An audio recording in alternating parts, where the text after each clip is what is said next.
السلام علیکم۔ میرا نام شبیر حسین سیال ہے، وکالت کے شعبے سے میں وابستہ ہوں۔ کافی دیر سے سوشل میڈیا پہ میرے اکاؤنٹس ہیں، لوگ میری پوسٹیں بھی دیکھتے ہیں۔ ہمارے بنیادی مسائل پہ ہر بندہ ڈیبیٹ کرتا ہے۔ ہماری بہت سی پریشانیاں ہیں، ہمارے معاشرے کے بہت سے مسائل ہیں، بہت پسماندگی ہے، بھوک ہے، غربت ہے، کرپشن ہے، کون سا مسئلہ ہے جو نہیں ہے۔ لیکن میرا خیال یہ ہے کہ ان مسائل حل کرنے کی نہ ہمارے اندر خواہش ہے، نہ اہلیت ہے اور نہ وسائل ہے۔ ہاں، حالانکہ کچھ چیزوں یا کچھ مسائل کو ٹھیک کرنے کے لیے وسائل کی ضرورت نہیں ہوتی، صرف نیت، خواہش اور اہلیت کی ضرورت ہوتی، لیکن ہم وہ بھی ٹھیک نہیں کرنا چاہتے۔ میں نے دیکھا ہے کہ ہم بحیثیت قوم ایک جانوروں کا ریوڑ بن چکے ہیں۔ ہم وہ قوم ہیں جو اپنے بازار انکروچمنٹ کر کے خود بند کرتے ہیں، گندگی پھینک کر اپنے گٹر خود بند کرتے ہیں، اسکولوں، پلے گراؤنڈز پہ قبضے کرتے ہیں، سرکاری اراضی جہاں کہیں کسی سوشل پرپز کے لیے خالی پڑی ہو تو اس کی پلاٹنگ کرنے میں ہم 1 منٹ نہیں لگاتے۔ سیڑھیاں اتنی ہم بناتے ہیں، 20 فٹ کا بازار ہوتا ہے جس میں ہم دونوں سائڈوں سے 8-8 فٹ کی سیڑھیاں بنا کے تو درمیان میں 4 فٹ چھوڑ دیتے ہیں کہ یہ چلو پیدل پودل گزر جائے گا، وہ بھی ہم احسان کرتے ہیں۔ بازار چلے جائیں، 80 فٹ چوڑے بازار ہیں جو ہماری سرکار نے تو نہیں، ماشاءاللہ پاکستان بننے کے بعد تو ہم نے ستیہ ناش ہی کیا ہے، بیڑا غرق ہی کیا ہے۔ ہم تو اس قابل ہی نہیں ہیں، نہ ہم یہ کر سکتے تھے، نہ ہمارے اندر حیثیت اہلیت ہے۔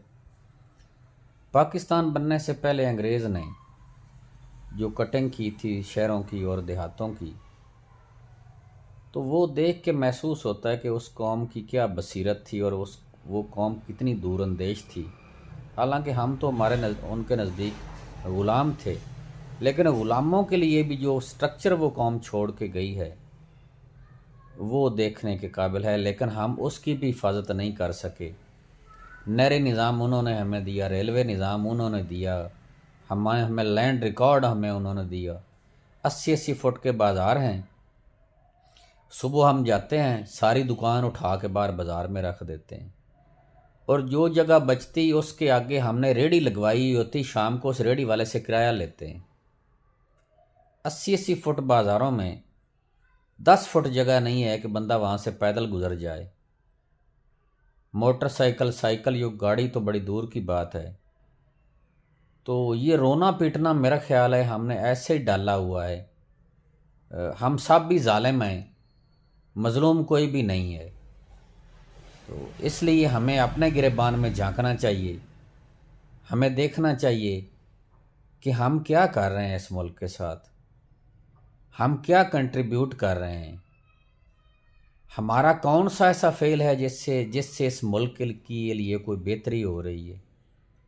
تو میرا خیال ہے شام کو اگر ہم حساب کریں تو گھاٹا ہی گھاٹا ہے، فائدہ کوئی نہیں ہے۔ تو مہربانی کیجئے، اپنے حصے کی شمع ضرور جلائیے، اپنے گھر کے دروازے کے سامنے صفائی رکھیے۔ آپ کے گھر کے سامنے کوئی سڑک ٹوٹی ہوئی تو کوشش کریں، آپ کے پاس اگر وسائل ہیں، کوئی تھوڑی بہت ٹوٹی آپ ریپیرنگ کر سکتے ہیں، اس کی ریپیرنگ کریں۔ میں نے اکثر دیکھا ہے، میرا بھی ایک چھوٹے سے کسان گھرانے سے تعلق ہے، ہمارے کاشتکار جو ہوتے ہیں وہ ہر فصل جب کاشت کرتے ہیں تو وہ سمجھتے ہیں کہ سڑک بڑی ہوگی، 6 مہینے کے بعد جب فصل پکتی ہے تو ساتھ سڑک بھی پکتی ہے، وہ سڑک کاٹنی سائڈوں سے شروع کر دیتے ہیں۔ گاؤں کی سڑکوں کی عموماً جو پیمائش ہے وہ 27 فٹ ہے، جس میں کوئی 10-11 فٹ 11 فٹ کے درمیان میں پکی سڑک ہوتی اور ارد گرد کچی برم چھوڑی ہوتی۔